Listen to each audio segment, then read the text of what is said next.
So you've hit a bit of bad form in Football Manager. Maybe you've been losing a few matches, a few too many. You got yourself in a little bit of trouble. Your form has dipped. Your strikers aren't scoring. Well, we're going to go have a look and see if we can fix that today. So you can see here, I've loaded in a West Ham save where it's going okay. But let's say we're on a little bit of dip of form. We've got what, 1, 2, 3, 2 wins in the last 9. I think 10, 11. So not many wins there. Win over Brentford, but battered by Arsenal. A couple other losses here where we probably could have won. You can see here, for example, the XG would have been in our favour. We probably didn't dominate possession or chances. The same in this other match here. Where is it? This one, the Bournemouth match. You can see again, XG in our favour. We had more chances than Bournemouth. We didn't have the possession. So some of these things could be tactical. They could contribute. But we're just going to have a look and see if there's anything we can do to try and turn around our fortunes, try and turn around our bad form. We've got no wins in the last 4, 1 win in the last 7, 2 wins in the last 10. So let's see if we can fix this without having to tweak our tactics. And if you're having this problem, you fix these things, it will change your fortunes, hopefully immediately, at least in the long run. So most people, they see the results and they come in and they start tweaking their tactic. They start making changes and they're messing with the foundations of everything they've built up to that point. It's an overreaction to come in and start messing around with your tactics, messing around with the instructions and everything.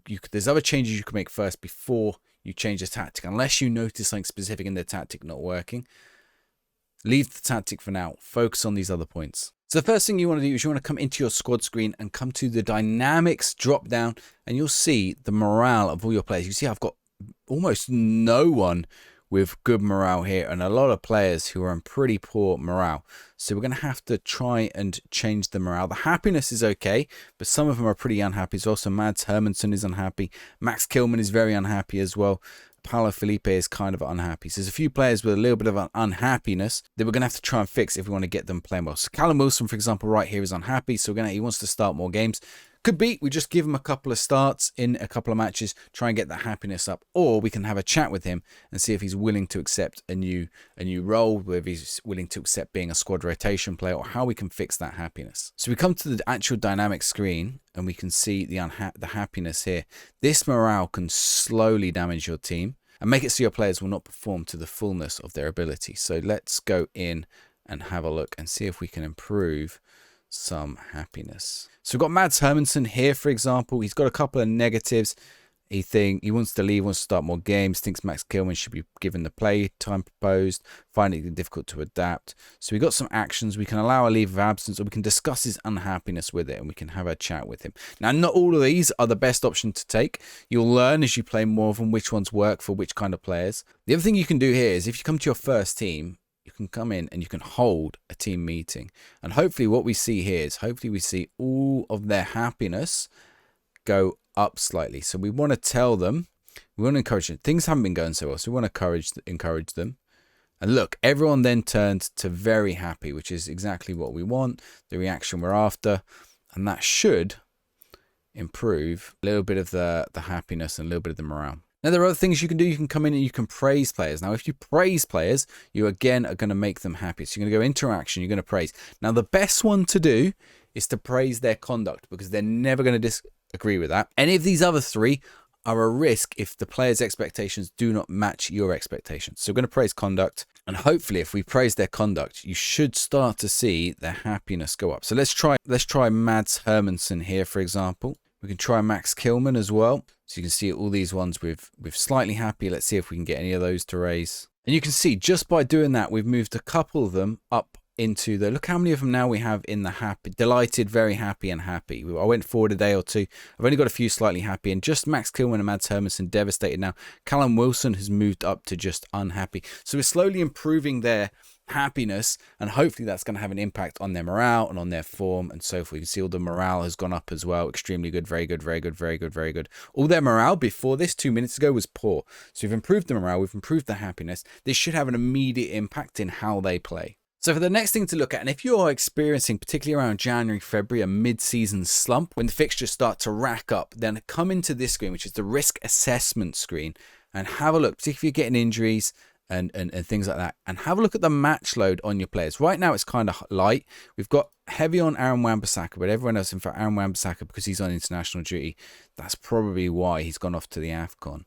But the rest of the players, we've got a light training load on these, but you're going to have to try and keep fitness high, but also at the same time rotate before they're tired, not after they're tired. So get their fitness up, make sure they're sharp. So for example, Magassa, we probably need him to have a little bit of time with the under 20s, so he's sharp. Same with Somerville. Bowen is on the improvement after his injury.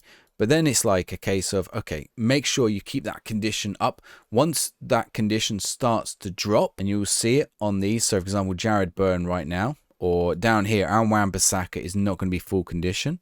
Aaron Wan-Bissaka will be rotating out for at least a game, and then we'll get him back in the game after, just to get rid of that fatigue that builds up over time. So when you get later in the season, make sure you are rotating. The earlier you start rotating in the season, there is a risk. Obviously, you always want to play your best players, but the earlier you start getting a couple of rotations in, particularly in the cup competitions, then later on, you're going to get better performances, less injuries, and the reaction times of your players are going to be way better. Now, if you've done those things, you've improved the morale, you've made sure you're rotating your fitness, you've made your players happy. We're going to come across and have a look at some of the other changes that you can make to try and identify what's going wrong with your team. Now, over in the Data Hub, there's all kinds of useful pieces of information that you could get to try and identify where your team is doing well and not doing well. We can go back into one of these other matches that we had. Maybe the 2-1 against Brighton is going to be a bit more helpful than the match against Man City. And you can see here, we didn't really create many chances in this match. Other than the goal, that's pretty much the only chance.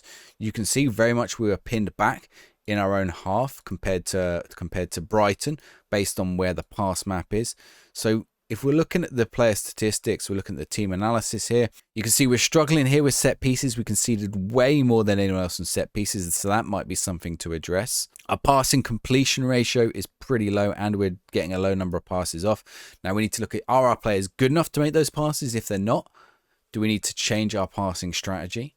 Same with tackling. Actually, with tackling, we're pretty good. We've got lots of tackles, strong tackling. So defensively, we seem to be all right when we're dealing with the opposition. And you can see here, our team defensive ability is pretty good. And you come in here, formation analysis. You see formations faced can be one of the most useful ones, because you can come in and you can have a look which formations that you faced against in possession and out of possession did you struggle against, and which ones did you do well against. So you can see when we faced a 5-2-3 in possession, they created a chance every 42 minutes. So that's probably, we're a little bit weak against that. Now, the more you face these formations, the more information you get. It looks like we struggle a little bit more against 5 at the backs than we do against 4 at the backs. So coming in and seeing where you might be weak in, which formations you might want to change your own tactics against. Again, with the goal analysis, you can see here very much all of our goals are coming from one particular area. We're not really scoring many from out in these positions, and we can check the assists as well.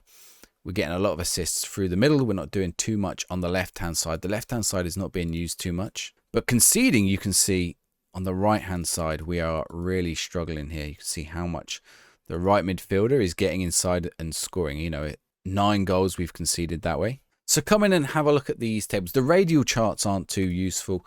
There are definitely better ways of looking at the information, but it is in here if you dig down into the Data Hub and find the bits that you need. And there's even a little summary here that tells you what went wrong in the last match. We had few individual high quality chances.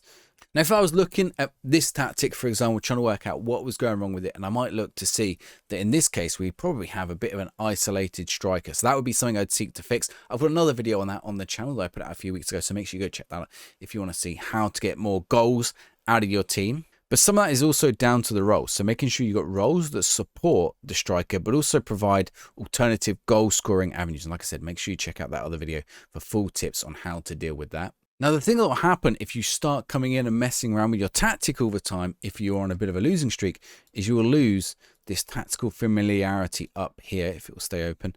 And you can see here, right now we have accomplished, but you can see for the press, we're dealing with the press really awkwardly, which could leave us horribly exposed to counter-attacks and a forward play from the opposition if they can just get around our press very easily.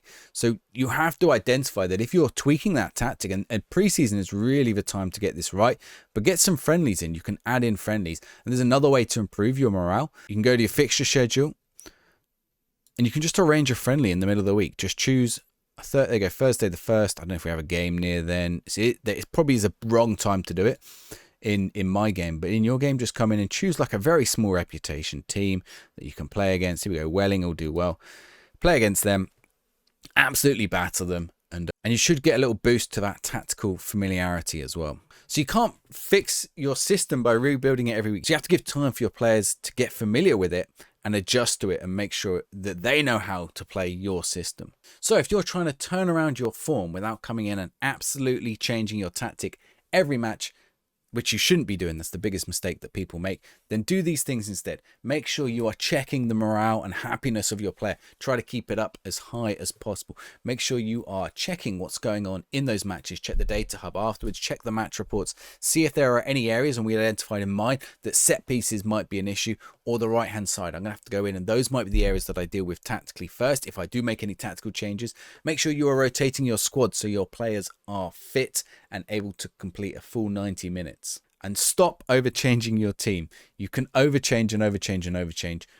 If the tactic was working before, it's likely it will work again. You just probably need to rotate, get morale back up, get that form back in place. So I just wanted to show this. Right after we did those changes, I went ahead and played the next couple of matches. So we beat Fulham, we drew with Brighton, we had that friendly there, we beat Wolves and we beat Forest. We did lose the FA Cup, we did lose to Spurs, but it has jumped us up to 7th in the league now, which you can see we're actually in the Europe race here with West Ham. I've barely done anything in this save. I've not made any transfers. We've done a very, actually it was almost it was a preset tactic, and that has given us a little boost. And look, we're in 7th with West Ham. So it's going pretty strong. Nice and easy. Those kind of changes you can make to improve your team's slumps. If you found that video useful, make sure you go check out my other videos. There's one there on how to get your strikers and your players to score more goals. And there is one there on how to get your wonder kids to develop better. So make sure you go check out those videos, and I'll catch you guys next time.